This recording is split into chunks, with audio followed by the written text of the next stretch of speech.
চলো আজ তোমাদের একটা কথা শেয়ার করি। ব্রাইডাল মেহেন্দির ইনকোয়ারির জন্য একজন ফোন করেছিলেন আমাকে।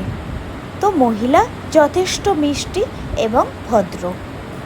ফোনে বেশ কিছুক্ষণ কথা হয়েছিল, তবে দুটো পয়েন্ট আমার মনে হলো আজ তোমাদের সাথে শেয়ার করি। আগামীতে ক্লায়েন্টরা আমাদের যখন বুকিং করবেন তাদেরও কথাটা আশা করি কাজে লাগবে।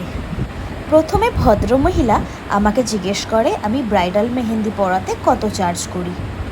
তো আমি জানালাম আমি কত নিই আমার কাজের জন্য। তারপর তিনি আমাকে বললেন এর আগে উনি আরেকজনের সাথে কথা বলেছিলেন যে কিনা অলমোস্ট আমার থেকে হাফ চার্জ করেন, তবে আমার কাজ তার নাকি বেশি ভালো লেগেছে। তবে এত দাম দিয়ে মেহেন্দি পরাটা ঠিক যায় না। কেন যায় না সেটা আমি নেক্সট পয়েন্টে বলছি। যাই হোক, এখানে তোমরা বুঝতেই পারছো দিদির কোয়ারিজের মধ্যেই দিদি উত্তরটা পেয়ে গেছেন। কেন আমরা এক একজন এক এক রকম চার্জ করি, কেন আমরা এক একজন বেশি বা এক একজন কম চার্জ করি।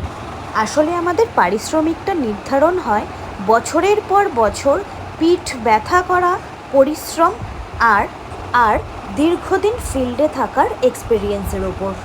যার কাজ যত সূক্ষ্ম তার পারিশ্রমিক ততই বেশি।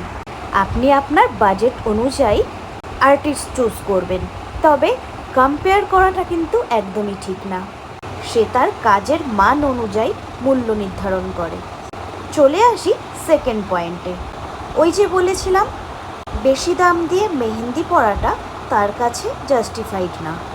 তার কথা অনুযায়ী 5-7 দিন মেহেন্দির কালার থাকে, তাই জন্য এত দাম দিয়ে মেহেন্দি পরবে। তবে দিদি ভাই আপনাকে একটা কথা বলি, মেহেন্দিতে খরচা করাটা যদি আপনার জাস্টিফাইড না লাগে, তবে বিয়ের দিন কিছু ঘন্টার জন্য মেকআপ করাটা কিভাবে জাস্টিফাইড মনে হয়?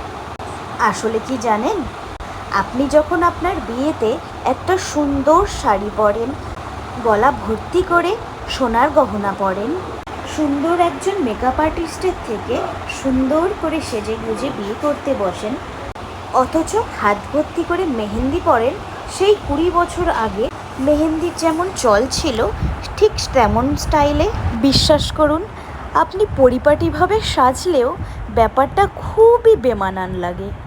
আসলে সেদিন আমি একটা মেহেন্দির কাজে ব্যস্ত থাকায় তার কোয়ারিজগুলোর সম্পূর্ণ রিপ্লাই দিতে পারিনি। আশা করি আজকের ভয়েস ওভারে কোয়ারিজগুলো ক্লিয়ার হয়ে গেল। ওকে, বাই।